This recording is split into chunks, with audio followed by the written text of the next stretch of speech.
सुर में गाना सीखिए पाधानीसा ऐप के साथ। AI powered personal music teacher from Saregama.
तेरे दम से हूँ आज, तेरे दम से ही कल, तेरा नाम सुबह शाम मैं रटूं पल पल।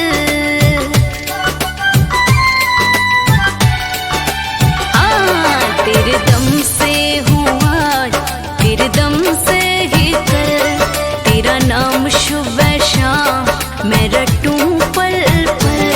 मजा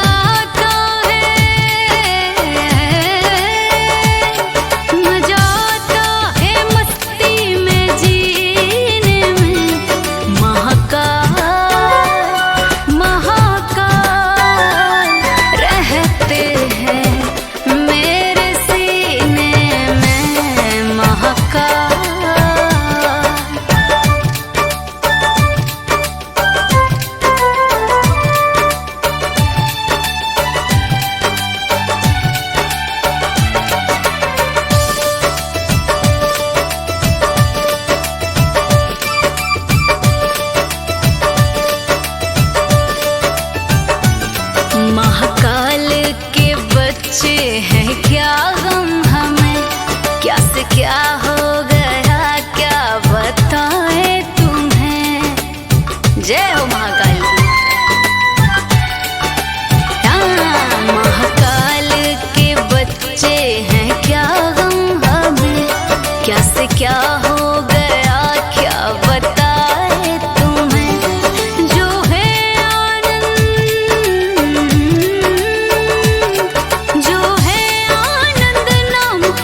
जपने में महाकाल महाकाल रहते हैं मेरे सीने में महाकाल।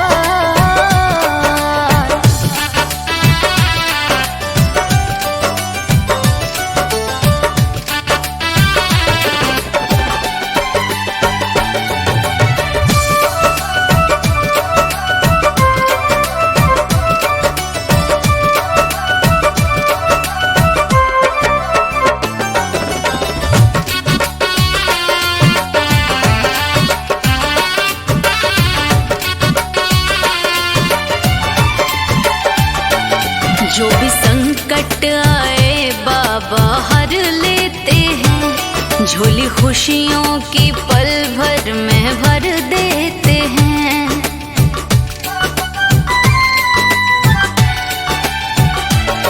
जो भी संकट आए बाबा हर लेते हैं, झोली खुशियों की पल भर में भर देते हैं। ना खुशी मिलती ना खुशी मिलती मोती नगीने में महाकाल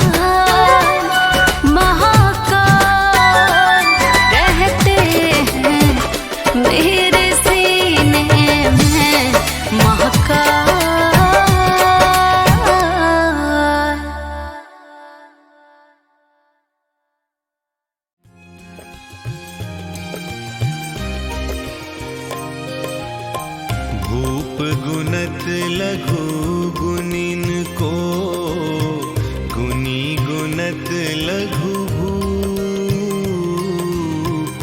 भूप गुणत लघु गुणिन को, गुनी गुणत लघु भूप।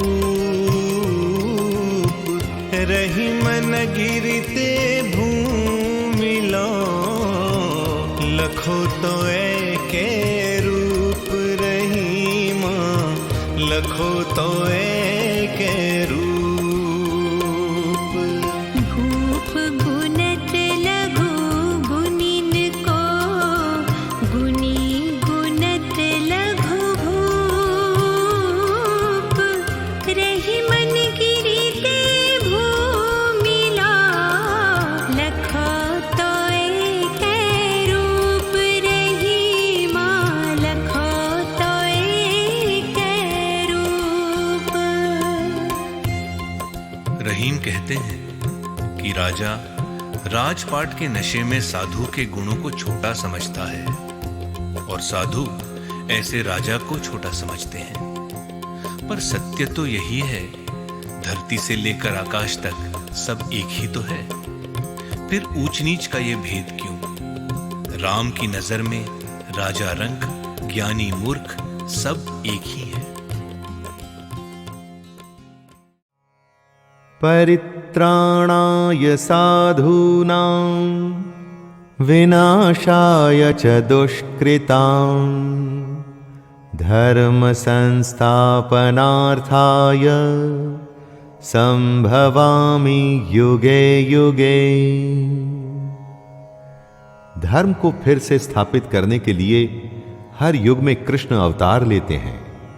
लेकिन क्या है ये धर्म की स्थापना? कृष्ण कहते हैं, साधु पुरुषों का उद्धार करने के लिए, पाप कर्म करने वालों का विनाश करने के लिए और धर्म की अच्छी तरह से स्थापना करने के लिए मैं युग युग में प्रकट हुआ करता हूं। साधु का उद्धार यानी भला और पापियों को खत्म करना ही धर्म की रक्षा करना है। आपको लगता होगा दोस्तों कि आज की इस दुनिया में बिना बेईमानी के जीना संभव ही नहीं, क्योंकि हर कोई तो पाप करने पर उतारू है। सच्चाई की राह छोड़ के गलत काम करना ही अधर्म है और कृष्ण अधर्म को खत्म करते हैं।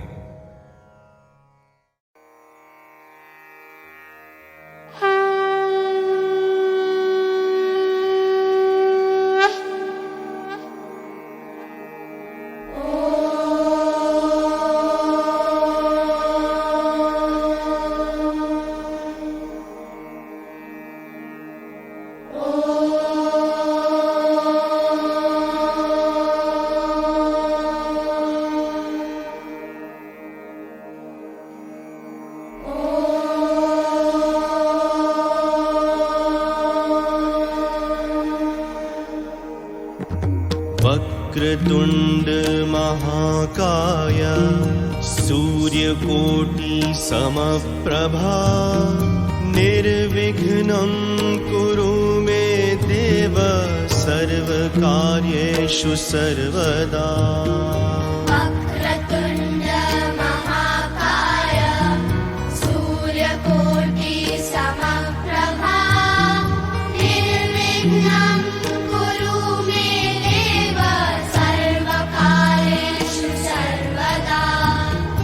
वक्रतुंड महाकाय सूर्यकोटि समप्रभा, निर्विघ्नं कुरु मे देव सर्वकार्येषु सर्वदा। वक्रतुंड महाकाय सूर्यकोटि समप्रभा, निर्विघ्नं कुरु मे देव सर्वकार्येषु सर्वदा। वक्रतुंड महाकाय सूर्यकोटि समप्रभा, निर्विघ्नं कुरु मे देव सर्वकार्येषु सर्वदा।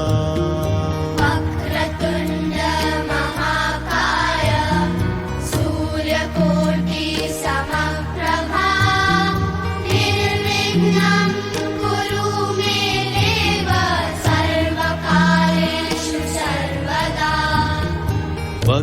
वक्रतुण्ड महाकाय सूर्यकोटि समप्रभा निर्विघ्नं कुरु मे देव सर्वकार्येषु सर्वदा। वक्रतुण्ड महाकाय सूर्यकोटि समप्रभा निर्विघ्नं कुरु मे देव सर्वकार्येषु सर्वदा। वक्रतुण्ड महाकाय सूर्यकोटि समप्रभा निर्विघ्नं कुरु मे देव सर्वकार्येषु सर्वदा। वक्रतुण्ड महाकाय सूर्यकोटि समप्रभा निर्विघ्नं कुरु मे देव सर्वकार्येषु सर्वदा। वक्रतुण्ड महाकाय सूर्यकोटि समप्रभा निर्विघ्नं कुरु मे देव सर्वकार्येषु सर्वदा। वक्रतुण्ड महाकाय सूर्यकोटि समप्रभा निर्विघ्नं कुरु मे देव सर्वकार्येषु सर्वदा। वक्रतुण्ड महाकाय सूर्यकोटि समप्रभा निर्विघ्नं कुरु मे देव सर्वकार्येषु सर्वदा। वक्रतुण्ड महाकाय सूर्यकोटि समप्रभा निर्विघ्नं कुरु मे देव सर्वकार्येषु सर्वदा। वक्रतुण्ड महाकाय सूर्यकोटि समप्रभा निर्विघ्नं कुरु मे देव सर्वकार्येषु सर्वदा। वक्रतुण्ड महाकाय सूर्यकोटि समप्रभा निर्विघ्नं कुरु मे देव सर्वकार्येषु सर्वदा। वक्रतुण्ड महाकाय सूर्यकोटि समप्रभा निर्विघ्नं कुरु मे देव सर्वकार्येषु सर्वदा। वक्रतुण्ड महाकाय सूर्यकोटि समप्रभा निर्विघ्नं कुरु मे देव सर्वकार्येषु सर्वदा। वक्रतुण्ड महाकाय सूर्यकोटि समप्रभा निर्विघ्नं कुरु मे देव सर्वकार्येषु सर्वदा। वक्रतुण्ड महाकाय सूर्यकोटि समप्रभा निर्विघ्नं कुरु मे देव सर्वकार्येषु सर्वदा। वक्रतुण्ड महाकाय सूर्यकोटि समप्रभा निर्विघ्नं कुरु मे देव सर्वकार्येषु सर्वदा।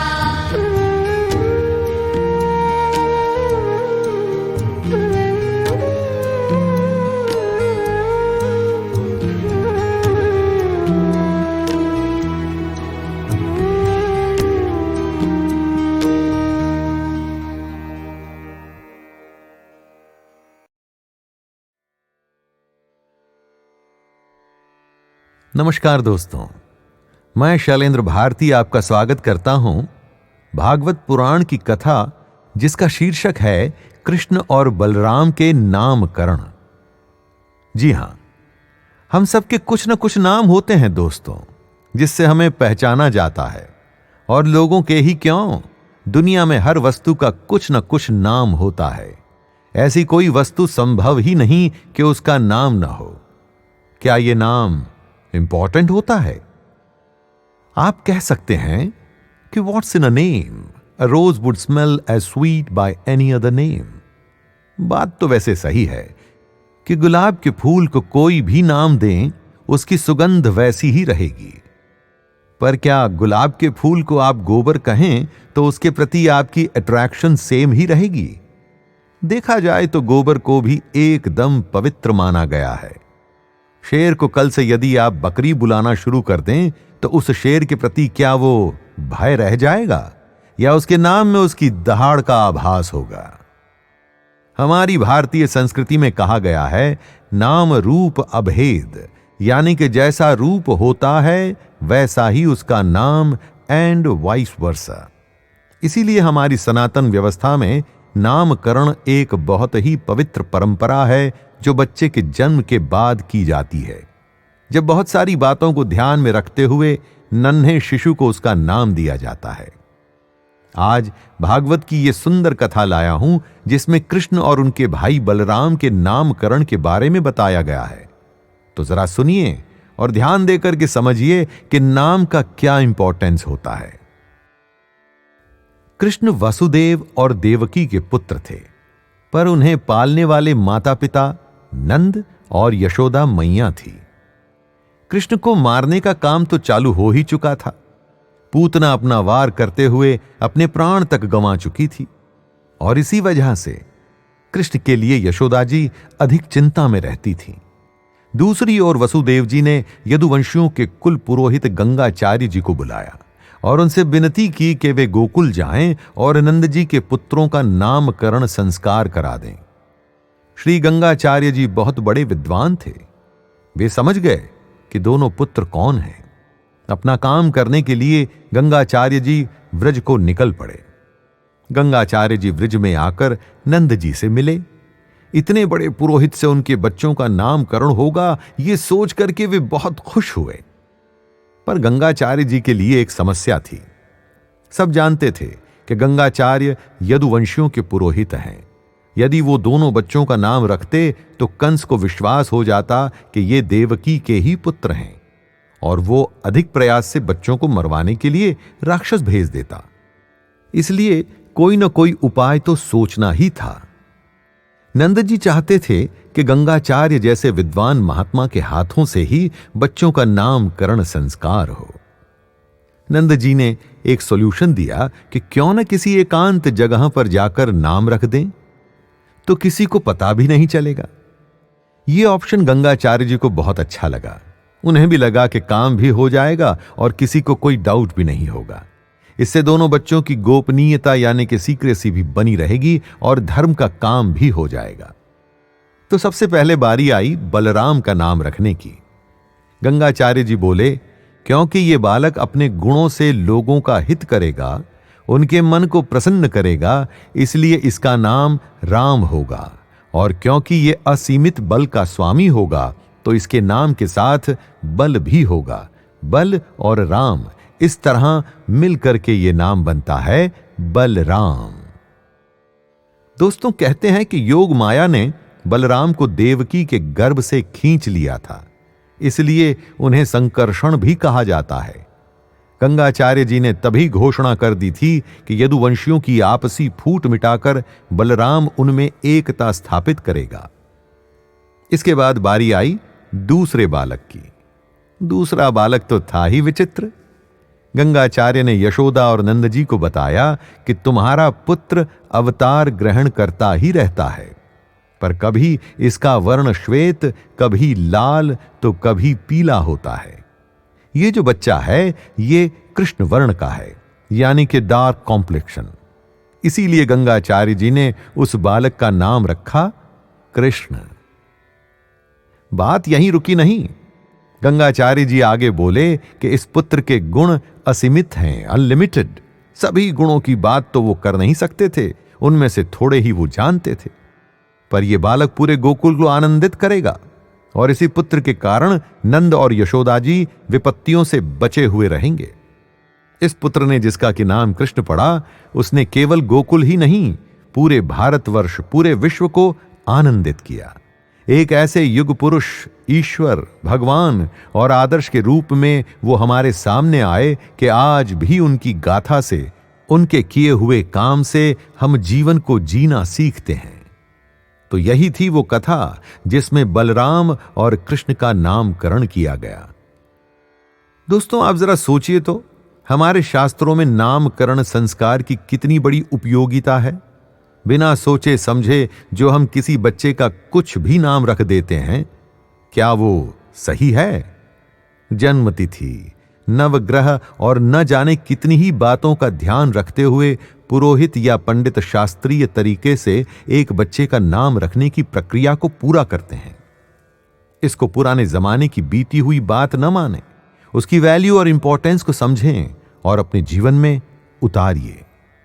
राम से बड़ा राम का नाम। नाम की महिमा को इग्नोर करना ठीक नहीं है दोस्तों। हमारे वेदों, उपनिषदों और ग्रंथों में ऐसे नाम हैं जिनके बोलने में ही आनंद आता है। आपका जो नाम रखा जा चुका है वो तो अब शायद आप बदल नहीं सकते, पर इस प्रक्रिया से आने वाले जो नाम आप रखेंगे उनमें तो सुधार ला ही सकते हैं ना। तो देखा दोस्तों आपने, कितना इंपॉर्टेंट है किसी के नाम का नामकरण करना। किसी व्यक्ति के नामकरण से उसका सारा चित्रण सामने आ जाता है, उसके गुणों का चित्रण आ जाता है। तो ध्यान रखिएगा, दूसरी बार जब कभी भी आप नामकरण की विधि में जाएं या आपको स्वयं को नामकरण करवाना हो, तो जरा ध्यान से किसी पंडित, किसी विद्वान के सानिध्य में यह हो।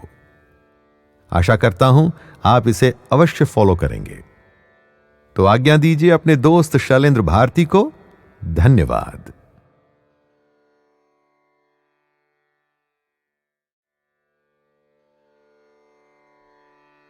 नमस्कार दोस्तों, मैं शैलेंद्र भारती आपका स्वागत करता हूं भागवत पुराण की कथा जिसका शीर्षक है कृष्ण और बलराम के नामकरण। जी हां, हम सबके कुछ न कुछ नाम होते हैं दोस्तों, जिससे हमें पहचाना जाता है। और लोगों के ही क्यों, दुनिया में हर वस्तु का कुछ न कुछ नाम होता है। ऐसी कोई वस्तु संभव ही नहीं कि उसका नाम ना हो। क्या यह नाम इंपॉर्टेंट होता है? आप कह सकते हैं कि what's in a name, a rose would smell as sweet by any other name.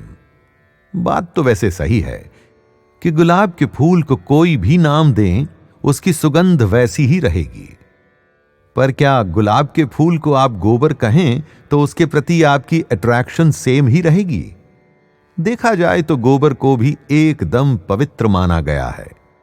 शेर को कल से यदि आप बकरी बुलाना शुरू कर दें तो उस शेर के प्रति क्या वो भय रह जाएगा, या उसके नाम में उसकी दहाड़ का आभास होगा?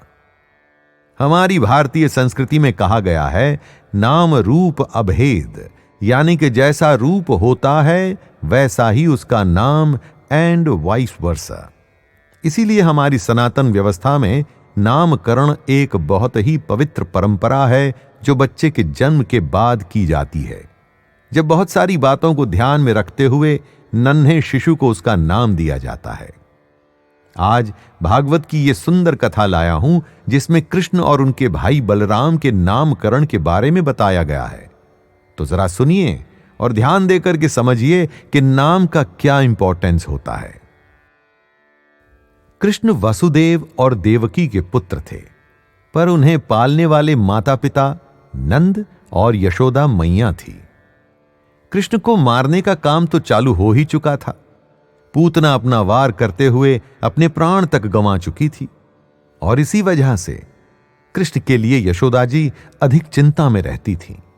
दूसरी ओर वसुदेव जी ने यदुवंशियों के कुल पुरोहित गंगाचार्य जी को बुलाया और उनसे विनती की कि वे गोकुल जाएं और नंद जी के पुत्रों का नामकरण संस्कार करा दें। श्री गंगाचार्य जी बहुत बड़े विद्वान थे।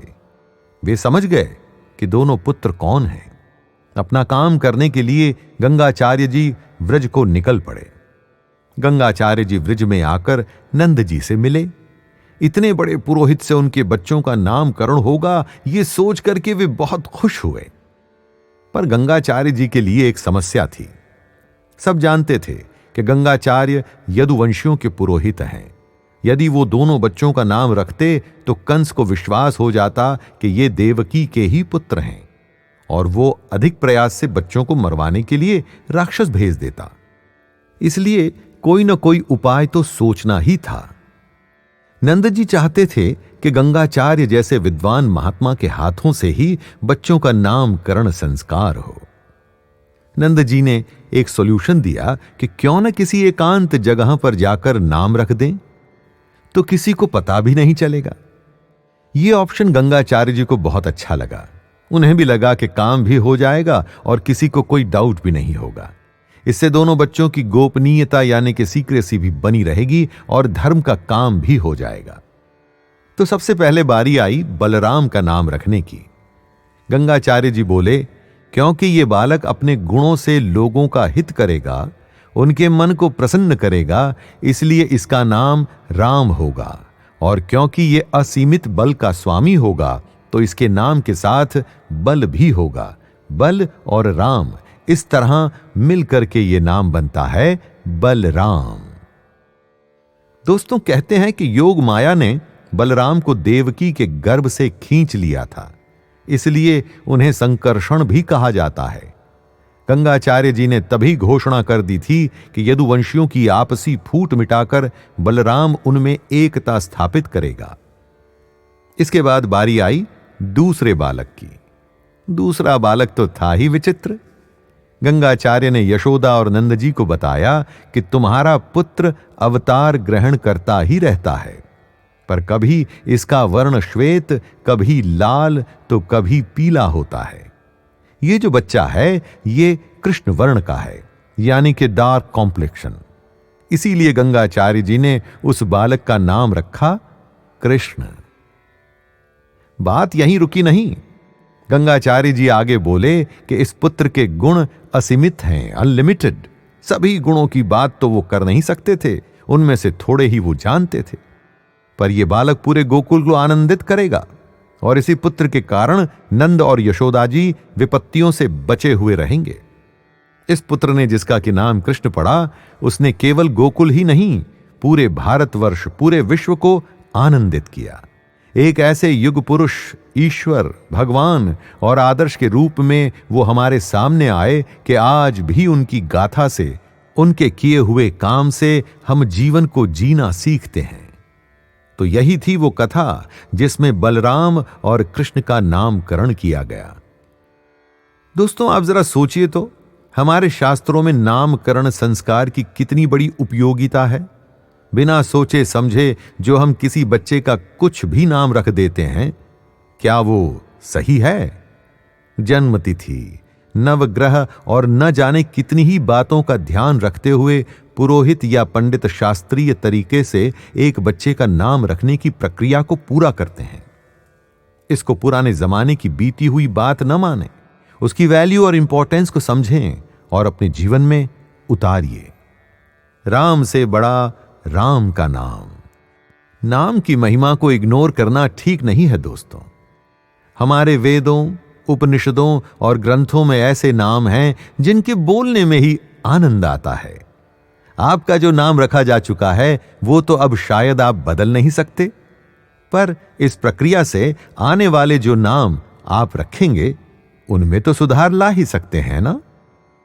तो देखा दोस्तों आपने, कितना इंपॉर्टेंट है किसी के नाम का नामकरण करना।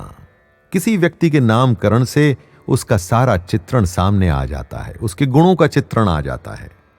तो ध्यान रखिएगा, दूसरी बार जब कभी भी आप नामकरण की विधि में जाएं या आपको स्वयं को नामकरण करवाना हो, तो जरा ध्यान से किसी पंडित, किसी विद्वान के सानिध्य में यह हो। आशा करता हूं आप इसे अवश्य फॉलो करेंगे। तो आज्ञा दीजिए अपने दोस्त शैलेंद्र भारती को। धन्यवाद।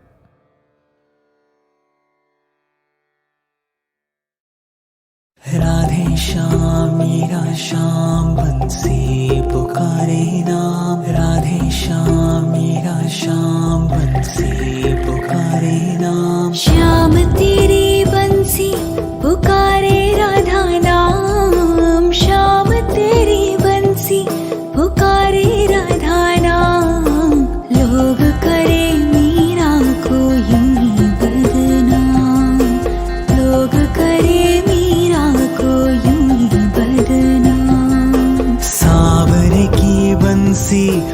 बजने से काम, सावरे की बंसी को बजने से काम। राधा का भी श्याम हो तो मीरा का भी श्याम, राधा का भी श्याम हो तो मीरा का भी श्याम।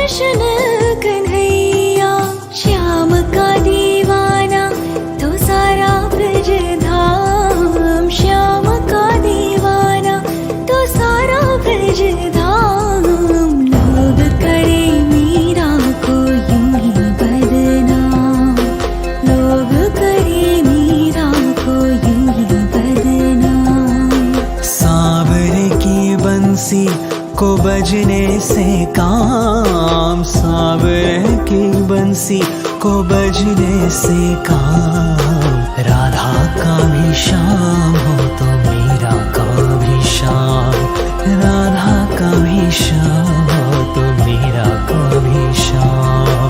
कौन जाने बांसुरिया किसको बुलाए, जिसके मन भाए ये उसी के गुण गाए।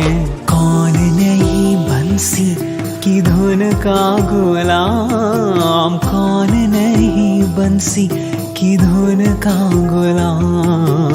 राधा का भी श्याम हो तो मीरा का भी श्याम, राधा का भी श्याम हो तो मीरा का भी श्याम। श्याम तेरी बंसी कन्हैया तेरी बंसी, श्याम तेरी बंसी पुकारे। राधे श्याम मीरा श्याम बंसी पुकारे नाम, राधे श्याम मीरा श्याम बंसी पुकारे नाम।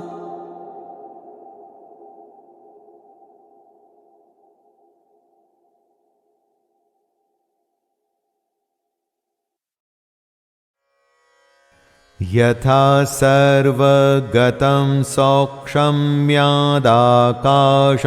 नोपलिप्यते, सर्वत्रावस्थितो देहे तथात्मानोपलिप्यते। आकाश या स्पेस हर कहीं है, लेकिन इस आकाश में आप कोई रंग भर सकते हैं क्या? इसे मोड़ या तोड़ सकते हैं? वो इसलिए कि आकाश सूक्ष्म है, सटल है। आकाश लिप्त नहीं होता, किसी चीज या वस्तु में इन्वॉल्व नहीं होता। दोस्तों, आकाश के जैसे ही हमारी आत्मा भी सूक्ष्म होने की वजह से हमारे शरीर के गुणों में लिप्त नहीं होती। हमारी देह के गुण प्रकृति के कारण से होते हैं। प्रकृति की वजह से जो भी होता है वो स्थूल है, यानी कि नाशवान है। लेकिन आत्मा का कभी नाश नहीं होता। तो ये किसी भी तरह के शरीर में रहें, आत्मा का वही स्वरूप रहता है और वो स्वरूप कभी बदल नहीं सकता। यथा प्रकाशयत्येकः कृत्स्नं लोकमिमं रविः, क्षेत्रं क्षेत्री तथा कृत्स्नं प्रकाशयते भारत।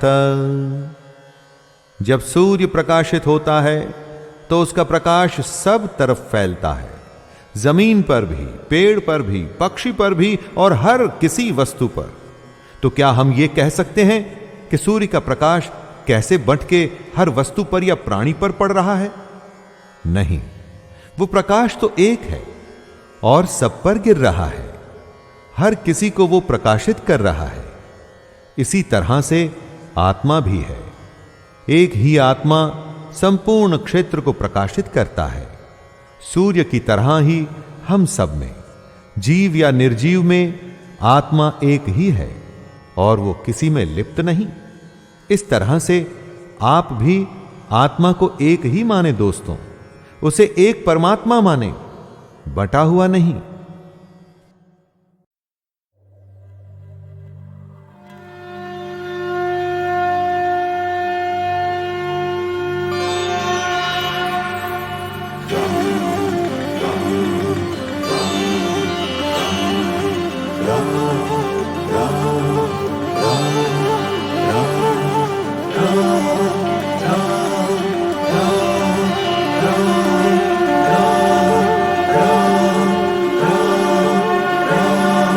जय जय जय हनुमान, जय श्री राम भक्त हनुमान, हनुमान हनुमान। जय राम भक्त हनुमान, हनुमान हनुमान। जय श्री राम भक्त हनुमान।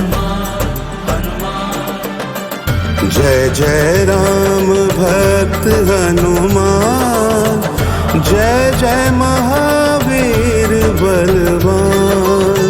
पवन पुत्र दुख भंजन स्वामी, केसरी नंदन अंतर्यामी।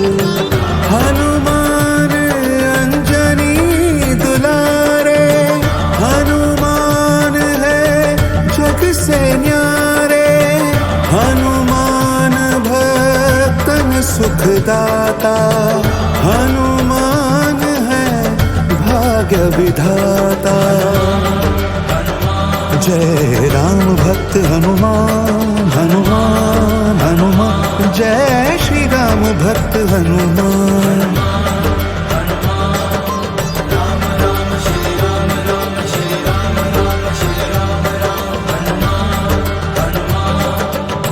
रामायण एक दिव्य कहानी, अतुलित अनुपम जग कल्याणी। उसके प्रमुख पात्र हनुमान, बल पौरुष विद्या गुण खान।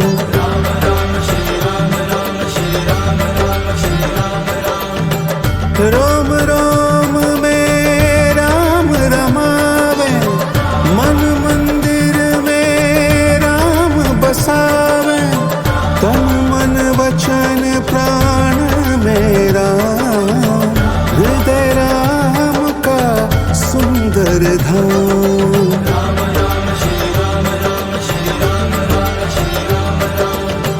भजते हनुमत आठों याम, श्री राम जय राम जय जय राम। राम राम सुमीरे और गावे, राम भक्ति की अलख जगावे।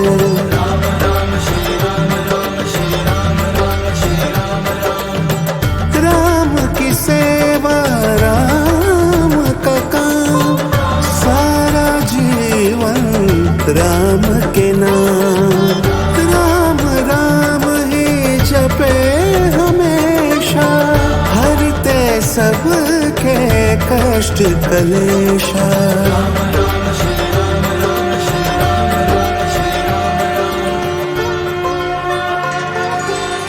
राम नाम सुमिरन करे, निश दिन आठों याम।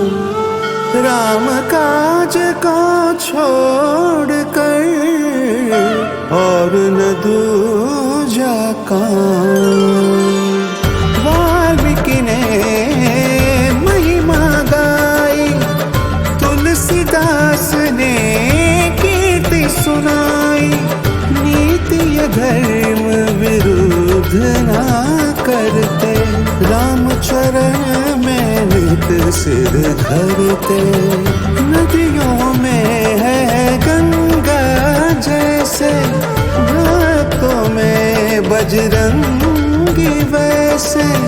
चैत्र पूर्णिमा मंगलवार, जन्म लिए केसरी कुमार।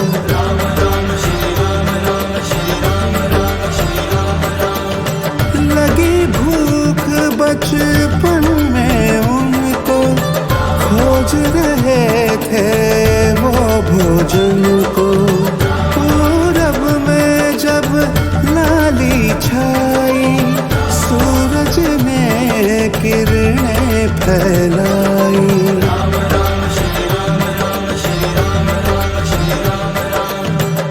उगते सूरज को फल माना, उछल के निगल लिए हनुमाना। अंधकार त्रिभुवन में छाया, सबने हाहाकार मचाया।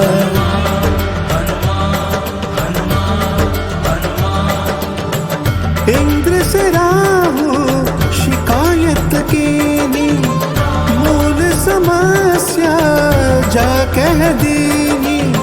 वानर का एक नन्हा बालक, बना है आज दिवाकर धालक।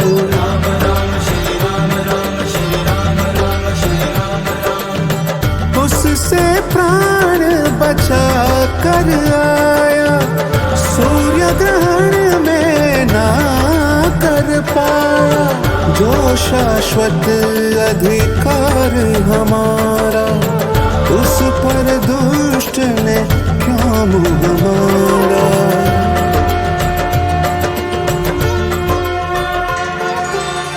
ना जाने वो कौन है, क्या है उसका नाम।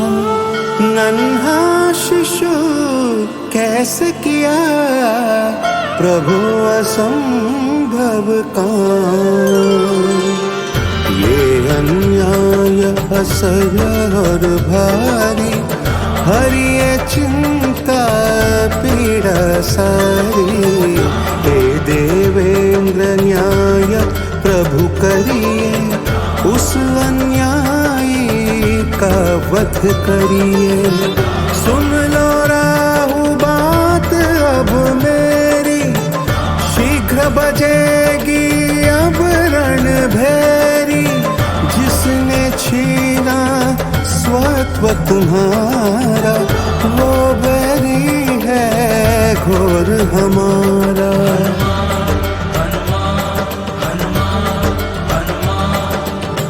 चला मोध वज्र ये मेरा, बच नहीं सकता बैरी तेरा। इंद्र का वज्र गिरा हनुमत पर, मूर्छित होकर गिरे धरा पर।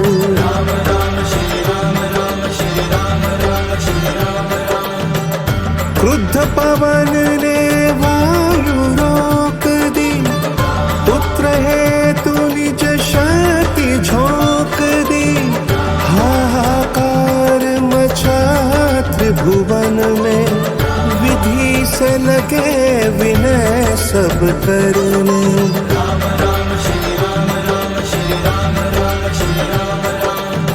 हे ब्रह्मा जी शीघ्र पधारो, जग जीवन के प्राण उबारो।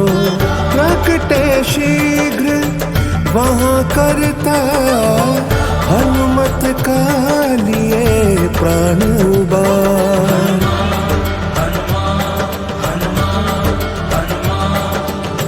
मूर्छा टूटी जब बालक की, चिंता छूटी तब पालक की। पवन देव मन में हर्षाए, सुत को अपने गले लगाए।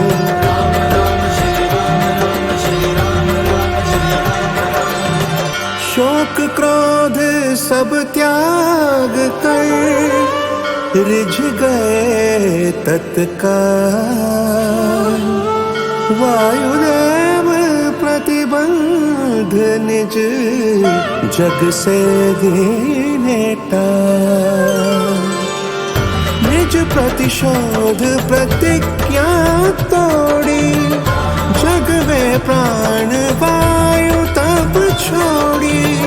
बहने लगी पवन मन भावन, सुरभित शीतल परम सुहावन। हुआ जग जगत व्यवहार व्यवस्थित, कुछ पल ब्रह्मा रहे उपस्थित।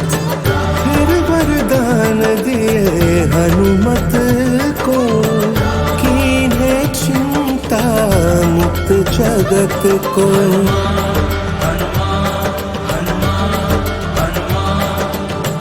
अजर अमर सुत अब तुम रहना, संकट विकट जगत के हरना। टूटी हनु तेरी पहचान, नाम तेरा होगा हनुमान।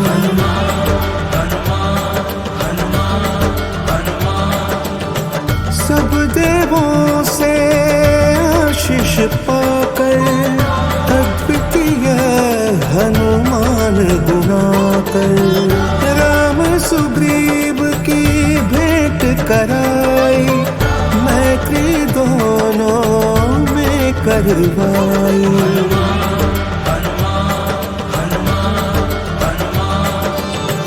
फिर लंका को किए पयान, सुरसा ने डाला व्यवधान।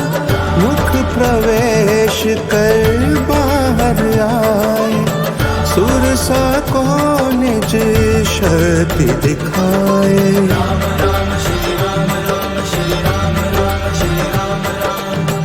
आगे दुष्ट लंकिनी आई, मृत्यु की निद्रा उसे सुलाई। मिले विभीषण से हनुमाना, खोल दिया सौभाग्य खजाना।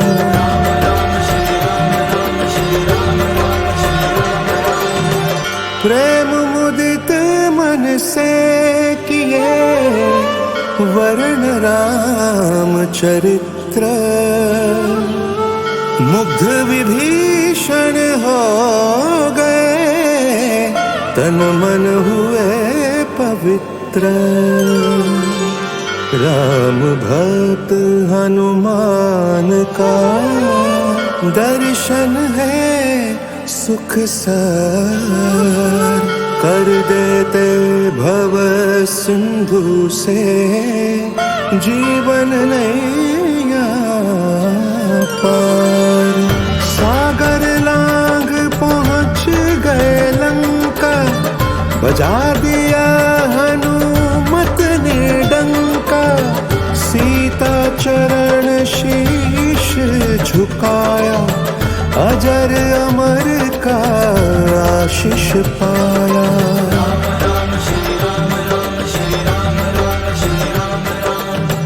रावण को जाकर ललकारा, लंका को तहस नहस कर डाला।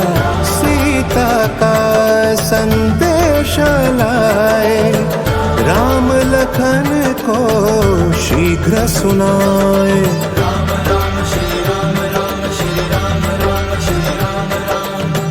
सबने की हनुमान बड़ाई, राम ने तत्क्षण सैन्य सजाई। सेना पहुंची सागर तीर, संग में राम लखन रणवीर।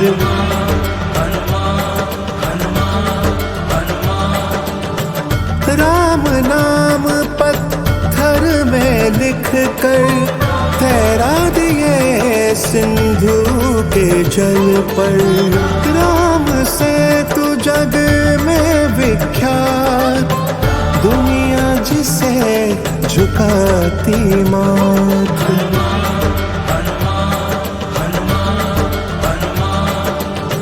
शक्ति बाण लखन को लागी, विकल व्यथित कपि सेना भागी। वैद्य सुषेण को तत्क्षण लाए, संजीवन गिरी सहित ले आए।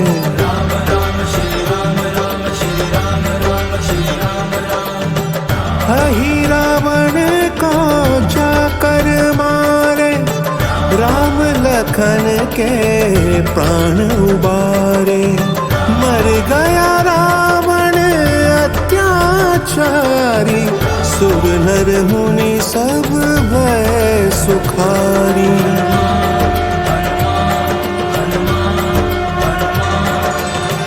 जग जननी श्री जानकी हुई व्यथा से मुक्त। राम सिया दो नाम है, किंतु प्राण संयुक्त। राम लखन हनुमान का पाकर प्रेम विशेष। भक्त विभीषण बन गए लंकापुरी नरेश। लंका से प्रभु अवध पधारे, संग संग आए हनुमत प्यारे। हनुमान की सतत बड़ाई, करते लखन सिया रघुराई।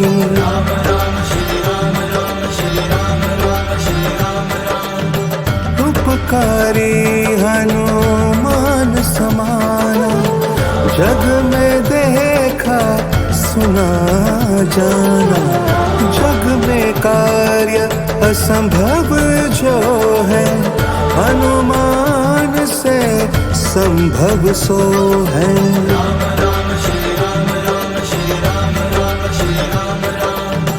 हनुमत दीन दुखी के रक्षक, निर्बल निर्धन के संरक्षक। विद्या बुद्धि विवेक प्रभाकर, भक्ति शक्ति गुण ज्ञान दिवाकर।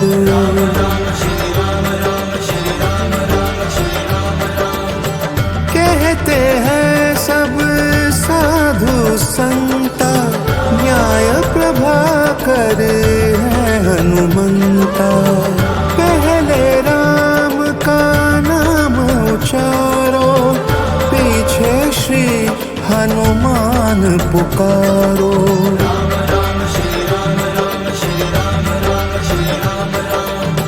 सुख में हनुमत के गुण गाओ, दुख में सदैव उन्हें बुलाओ।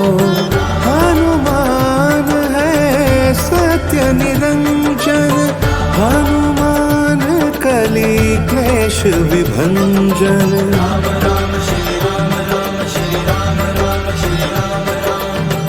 अपनी तुम सब चिंता छोड़ो, हनुमान से नाता जोड़ो। जिनका कोई नहीं सहारा, हनुमत उनका पालनहारा।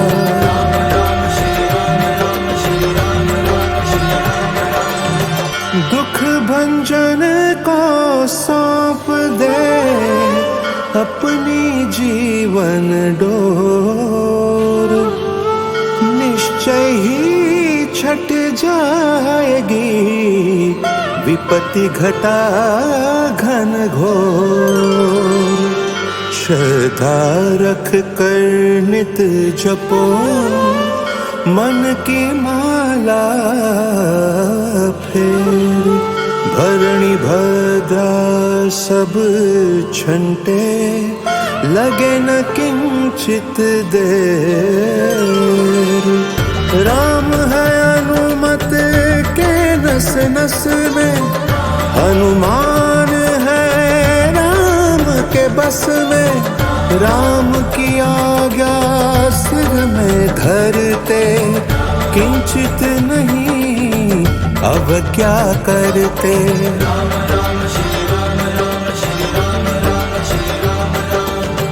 भक्त शिरोमणि राम पुजारी, संकट मोचन जग उपकारी। तीन लोक दशमों दिशि माही, हनुमान सम को नाही।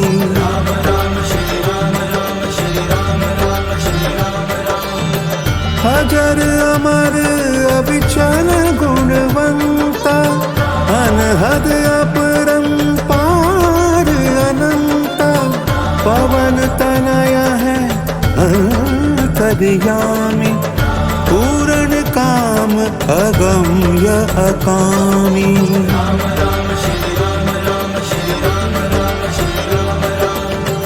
सिद्ध संत हनुमत सुखधाम इनको कोटिक नमन प्रणाम। संकट में बस एक रखवाला बजरंगी हनुमान निराला।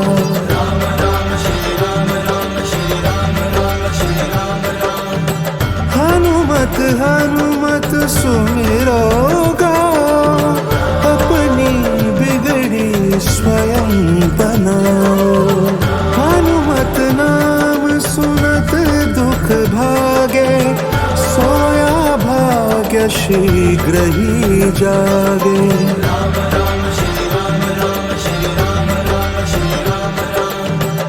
रोग दोष भय विपदा टाले कष्ट हरण बजरंग निराले। अधम नीच दुर्जन संहारक संत महंत साधु जन तारक।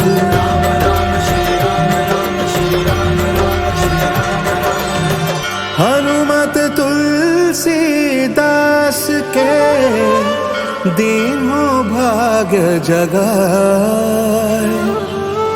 लखन सहित श्री राम जब तिलक लगाए आए। दया मूर्ति हनुमान का जो भी लेता नाम तन मन से निर्मल रहे बनते बिगड़े काम। धीरज धर्म के रक्षक भारी अति भय खाते अत्याचारी। हनुमत सेवा धर्म परायण पास है इनके राम रसायन।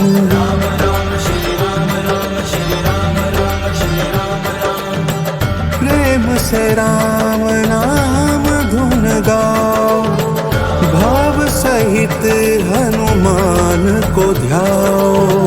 भूत प्रेत का होगा नाश पूर्ण होगी मन की आश।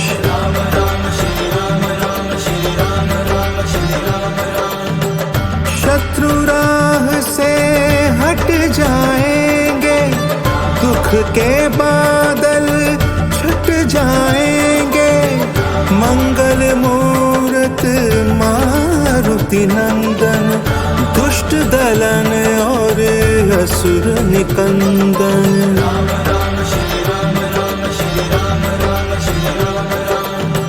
दंभ घमंड न कछु अभिमाना सहज स्वभाव सरल हनुमाना। जिस पर हनुमत हुए कृपाल चला न उस पर माया जाल।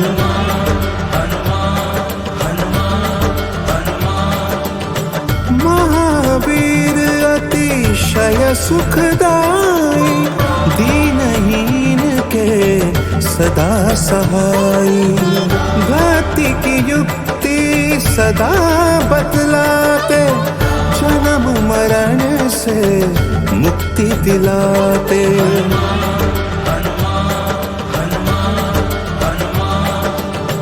परोपकार का काम ये करते राम के मन में राज्य करते।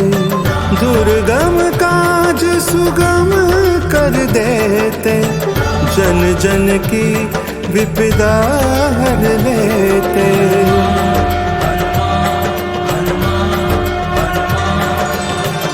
कष्ट हरण मंगल करण हनुमान अपने भक्तों का सदा करते हैं कल्याण। पवन पुत्र हनुमान का जिसके सिर पर हाथ, उसको छू सकती नहीं दुख की काली रात। जिनको हनुमत पर विश्वास, विजय विभूषण उनके पास। जो हनुमान का चिंतन करते, वो फिर कहाँ किसी से डरते।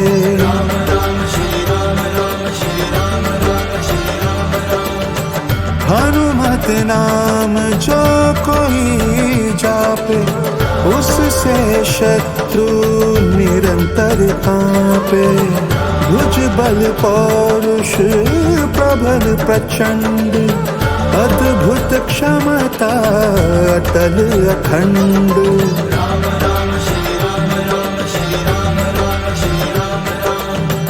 राम कथा के मधुर प्रसंग, सुनने को आतुर बजरंग।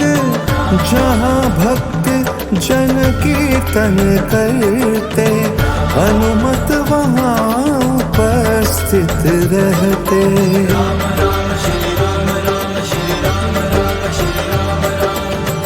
राम भक्त हनुमान निराले, सबके भाग्य जगाने वाले। राम भजन में जो अनुरक्ता, जो हनुमत के सच्चे भक्त।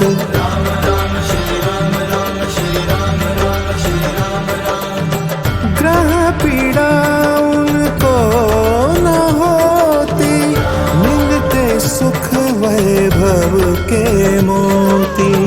राम नाम जापक अनुरागी, होते हनुमत कृपा के भागी।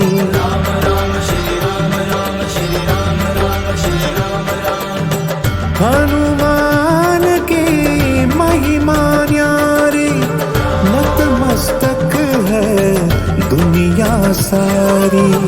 रमन जगत की आशा छोड़ो, महावीर से नाता जोड़ो।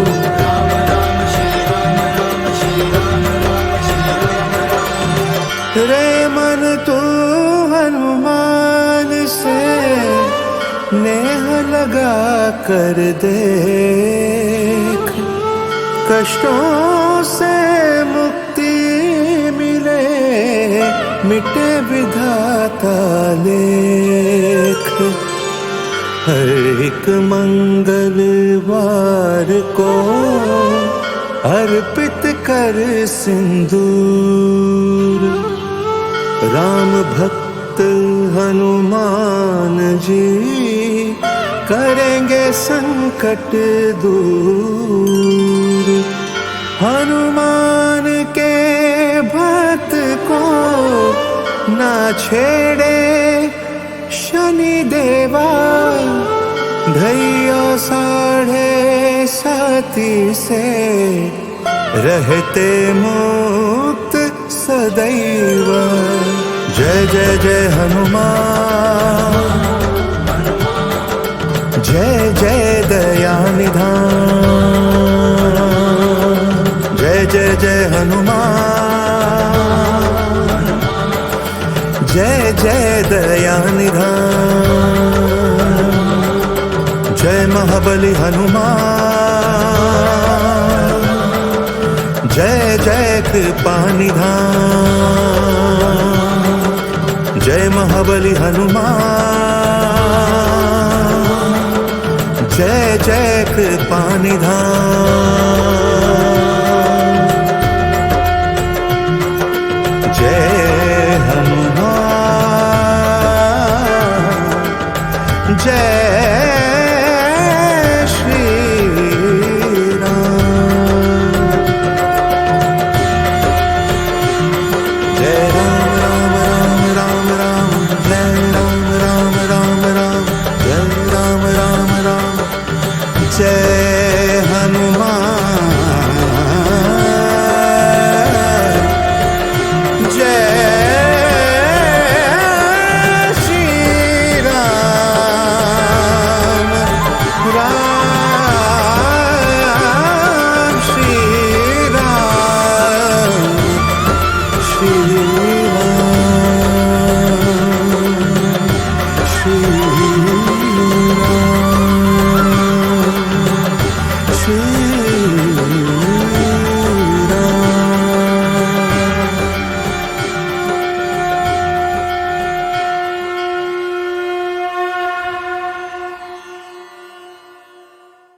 वरिष्ठं वातात्मजं वानरयूतमुख्यं श्रीरामदूतं शरणं प्रपद्ये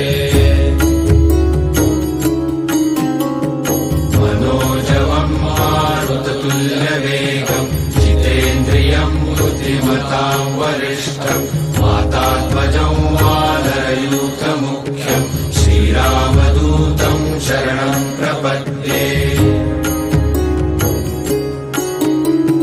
मनोजवं मारुततुल्यवेगं जितेन्द्रियं बुद्धिमतां वरिष्ठं वातात्मजं वानरयूतमुख्यं श्रीरामदूतं शरणं प्रपद्ये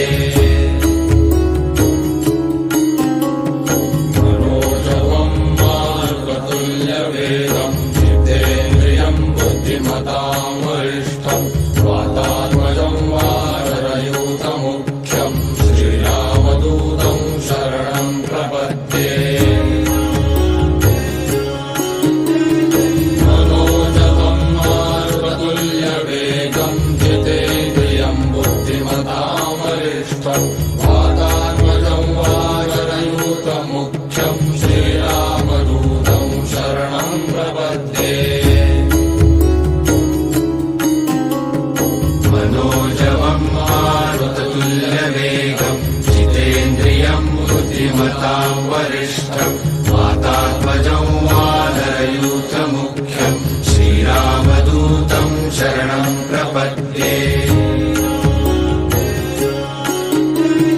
मनोजवं मारुततुल्यवेगं जितेन्द्रियं बुद्धिमतां वरिष्ठं वातात्मजं वानरयूतमुख्यं श्रीरामदूतं शरणं प्रपद्ये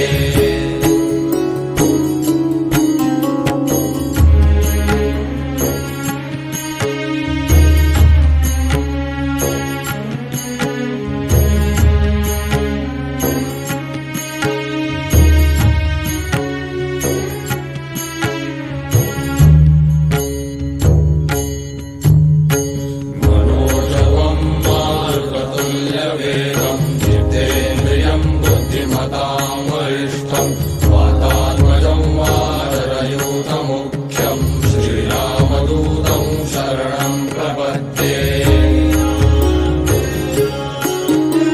मनोजवं मारुततुल्यवेगं जितेन्द्रियं बुद्धिमतां वरिष्ठं वातात्मजं वानरयूतमुख्यं श्रीरामदूतं शरणं प्रपद्ये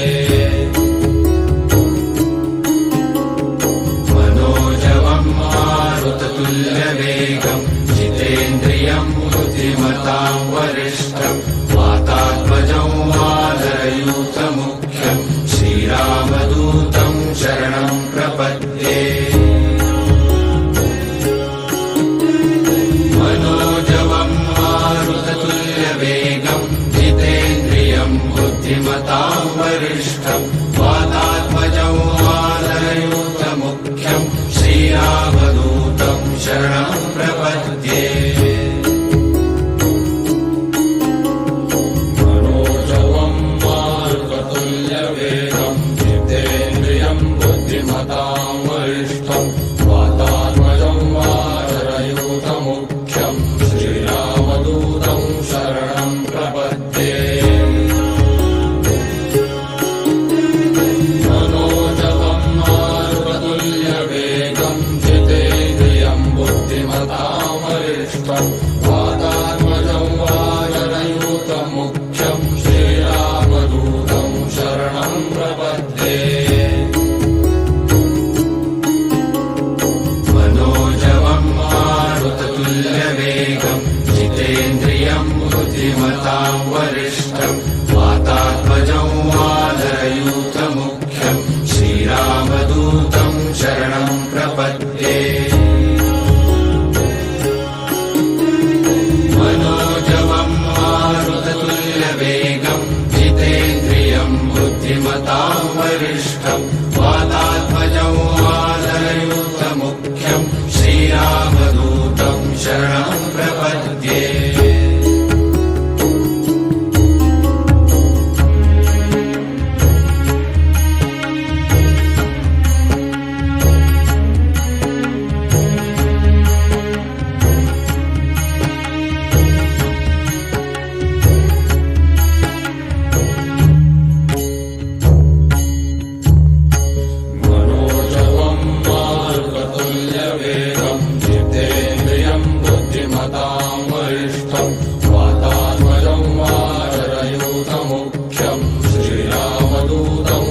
शरणं प्रपद्ये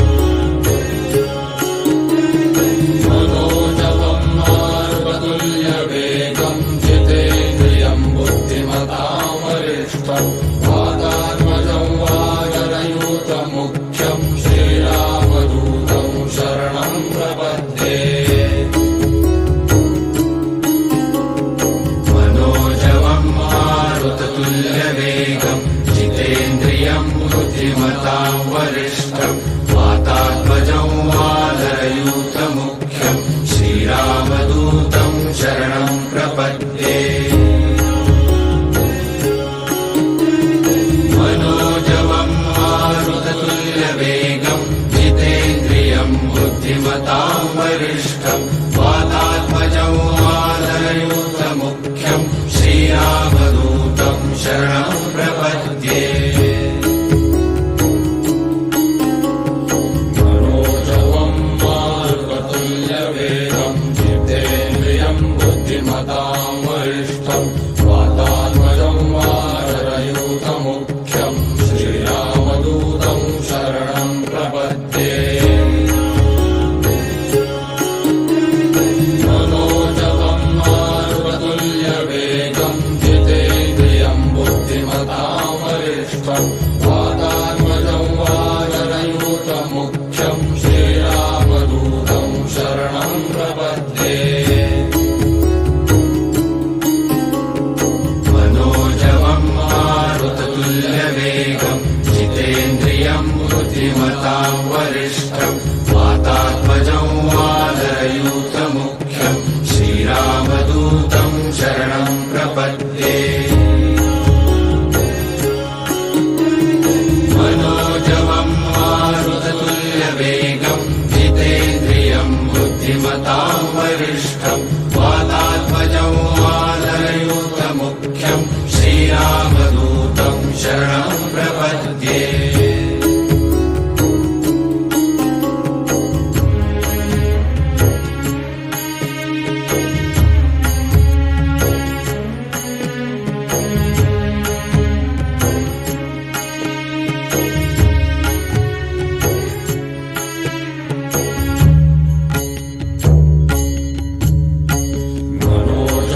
मारुततुल्यवेगं जितेन्द्रियं बुद्धिमतां वरिष्ठं वातात्मजं वानरयूथमुख्यं श्रीरामदूतं शरणं प्रपद्ये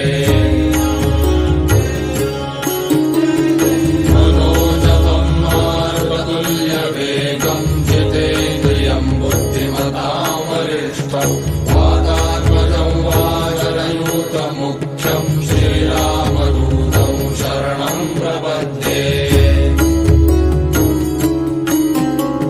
मनोजवं मारुततुल्यवेगं जितेन्द्रियं बुद्धिमतां वरिष्ठं वातात्मजं वानरयूथमुख्यं श्रीरामदूतं शरणं प्रपद्ये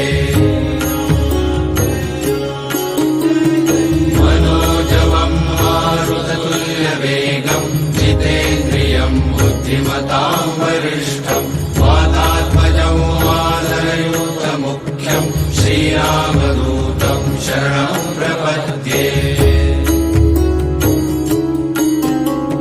मनोजवं मारुततुल्यवेगं जितेन्द्रियं बुद्धिमतां वरिष्ठं वातात्मजं वानरयूथमुख्यं श्रीरामदूतं शरणं प्रपद्ये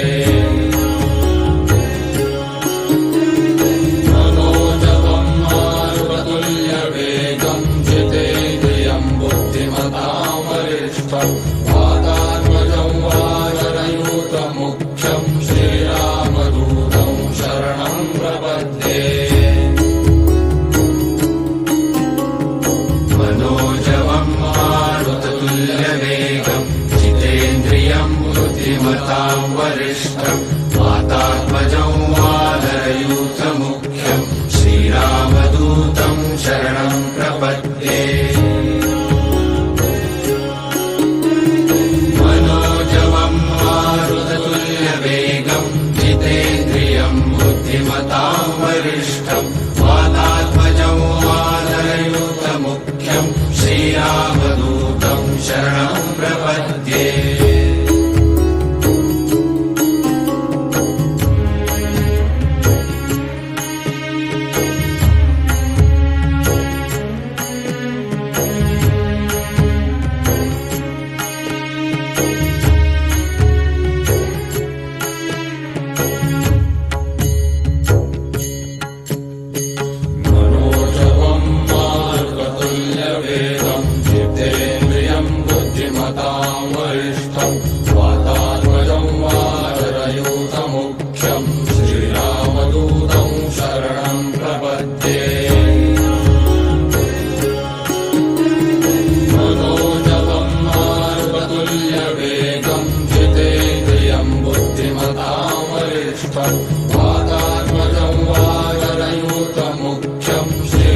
बुद्धिमतां वरिष्ठं वातात्मजं वानरयूतमुख्यं श्रीरामदूतं शरणं प्रपद्ये मनोजवं मारुततुल्यवेगं जितेन्द्रियं बुद्धिमतां वरिष्ठं वातात्मजं वानरयूतमुख्यं श्रीरामदूतं शरणं प्रपद्ये मनोजवं मारुततुल्यवेगं जितेन्द्रियं बुद्धिमतां वरिष्ठं वातात्मजं वानरयूतमुख्यं श्रीरामदूतं शरणं प्रपद्ये मनोजवं मारुततुल्यवेगं जितेन्द्रियं बुद्धिमतां वरिष्ठं वातात्मजं वानरयूतमुख्यं श्रीरामदूतं शरणं प्रपद्ये मनोजवं मारुततुल्यवेगं जितेन्द्रियं बुद्धिमतां वरिष्ठं वातात्मजं वानरयूतमुख्यं श्रीरामदूतं शरणं प्रपद्ये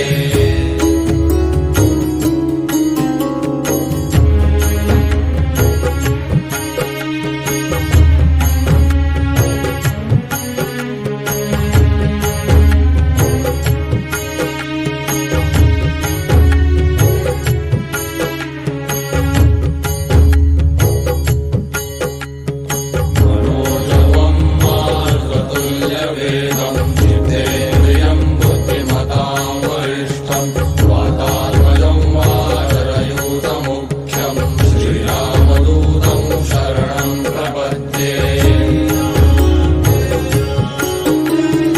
मनोजवं मारुततुल्यवेगं जितेन्द्रियं बुद्धिमतां वरिष्ठं वातात्मजं वानरयूतमुख्यं श्रीरामदूतं शरणं प्रपद्ये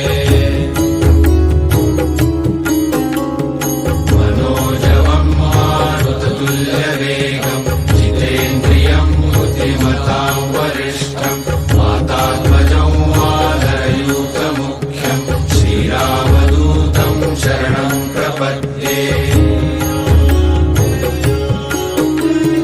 मनोजवं मारुततुल्यवेगं जितेन्द्रियं बुद्धिमतां वरिष्ठं वातात्मजं वानरयूतमुख्यं श्रीराम